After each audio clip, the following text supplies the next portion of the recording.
Welcome to another Sunday night short. Quite an eclectic one this time. Again, no machining work really. Built a chicken coop. Slightly too late as it turns out, which gone into service for my one remaining chicken, so I could organise some more. Bought a few tools, and of course I've thrown a couple of other videos out this week on the CAD and the little accessory bar from the mill, which seems to have gone down quite nicely. So hopefully I'll be getting onto some machining work again sometime soon, and well, enjoy. Over the last week or so, my efforts have been towards building a new chicken coop, and the old coop was getting a little tired, and I hadn't quite completed it before we had a fox attack, and it tore the roof off the nesting box, and I'm down to just one out of the three. But if you keep chickens, you're effectively putting on an all-you-can-eat buffet for foxes. And they're pretty bold round here, you quite often see them in broad daylight. But hopefully the new coop is a lot more secure, a lot stronger. I've got a vertical sliding pop hole rather than a horizontal one, so the fox is going to be able to slide it sideways like I tried to do with the old one.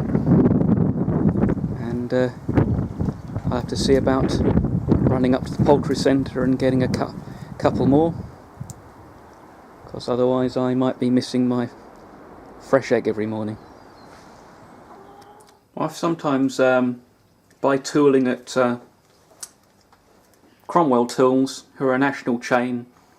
They've got a trade counter and warehouse in Luton, and it's only a few minutes down the road, and I can drop in there on the way to work if I manage to get up early enough. And they keep sending through their sales catalogues like MSC do, and their latest savers came through, and there was a few things that caught my eye and caused me to get the credit card out.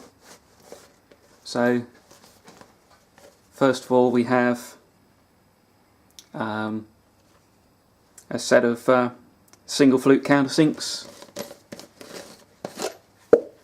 So there's a set of 5. They look pretty reasonable, and I think they're about £22 for the set, including VAT. And there's a hook and pick set, which I've been meaning to get for a while, for getting O-rings and circlips and caliper seals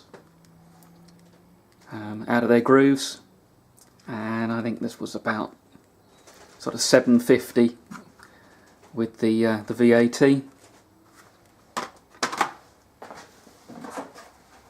And I've been struggling with a poor selection of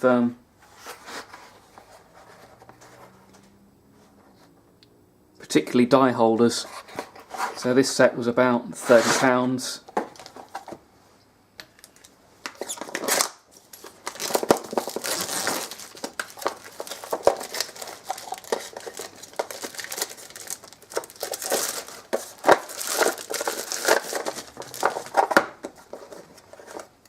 And these are rather chunky, but they're all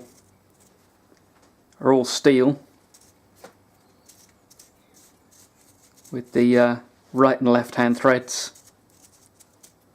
The block are a little bit crunchy, but that works okay. That was not too bad.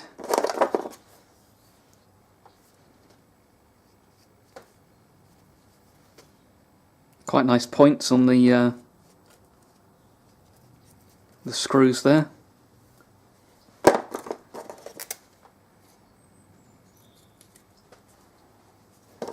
It's a reasonably substantial plastic tray to store them in, so not too unhappy with that. Well, here are a couple more of the Stabler bikes. These are both Bianchis. The one on the left is, I believe, in 1954. It's a Bianchi Cervino, and Cervino is what the Italians call the Matterhorn, and it's a 175 two-stroke, and it should probably have a dual seat on it, but otherwise it's pretty much all there. Still wearing its Italian plate.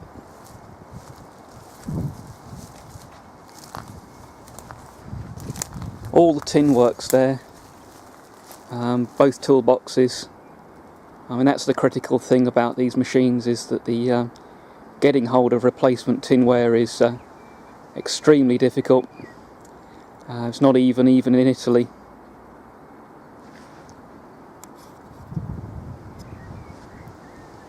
So this would be kind of the bottom end of the 175 range.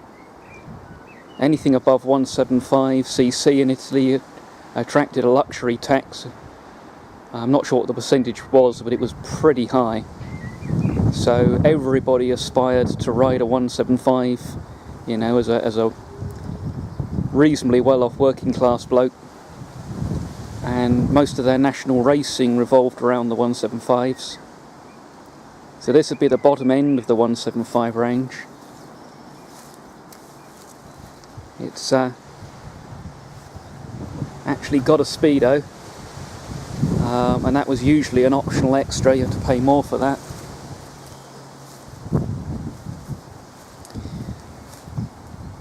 And over here we have the top end of Bianchi's 175 range, and this is the Tonale, which, although the engine is styled very much like a two-stroke, that's actually a 175 overhead cam. It's based on very similar cycle parts. The tinware's very similar.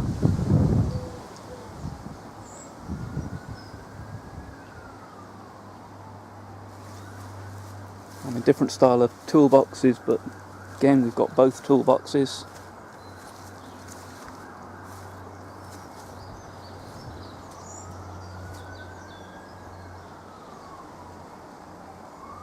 And I believe this was dated at 1956. It's the earlier version with the cast iron barrel and the half-width brake drums, which are the same as on the Cervino. And these are kind of sitting in the queue, waiting for me to really make a start on them. I've got the seat for the Tonale.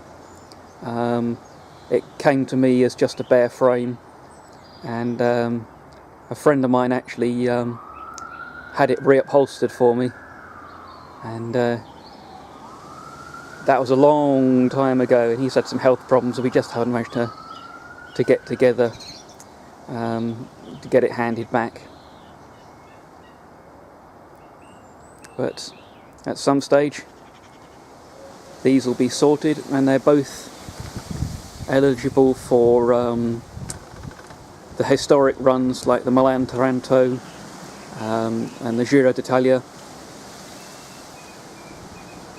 And there's a lot of people who like to do that, but I'll get these running at some stage and put them into daily use.